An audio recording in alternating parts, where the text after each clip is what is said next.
এবার বিষয়টা হচ্ছে যে কিছু জনের যে নাম বাদ গেছে, কিছু জায়গায় তো কমপ্লিকেশন হয়েছে, তৃণমূলের দ্বারাই তো কমপ্লিকেশন করা হয়েছে, সেটা তো আমরা বারবার করে বলছি।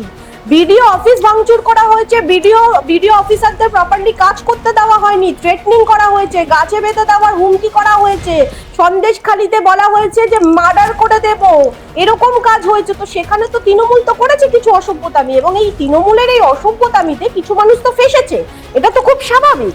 যে কিছু মানুষ ফাঁসেনি তা নয়, কিন্তু তার মানে এটাও নয় যে যারা, এই যে আমি একটা ছবি দেখাচ্ছি, জানি না কতটা দাও, মুখেই বলে দিচ্ছি যে মোহাম্মদ শব শেখ, আমি জাস্ট একটা নাম বলছি, একটা দুটো নাম বলছি, এই যে নামগুলো আমি বলছি, এরাও 6 বছর ধরে ভোট দিয়েছিল, কিন্তু তারপরে কি দেখা গেল যে এরা বাংলাদেশি।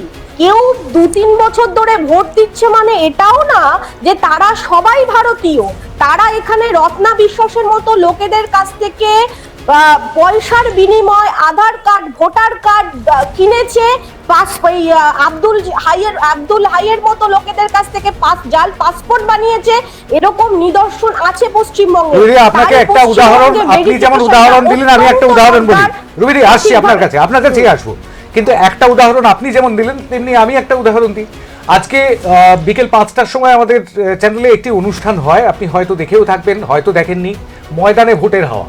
আর সেই অনুষ্ঠান আজকে হয়েছে উত্তরপাড়া বিধানসভা থেকে। উত্তরপাড়া বিধানসভায় আমাদের যিনি প্রতিনিধি তিনি ছিলেন, এবং সেখানে সব দলের প্রতিনিধিরা ছিলেন, ভারতীয় জনতা পার্টি, তৃণমূল কংগ্রেস, জাতীয় কংগ্রেস, সিপিআইএম, সকলের প্রতিনিধিরা সেখানে ছিলেন। সেখানে ভারতীয় জনতা পার্টির একজন প্রতিনিধি পরিষ্কার আমাদের জানিয়েছেন, আমাদের কাছে ফুটেজটা রেকর্ডেড রয়েছে, সুতরাং সেটা আপনি রাত্রি 11টাতে দেখতেও পাবেন, আরেকবার রিপিট টেলিকাস্ট হবে।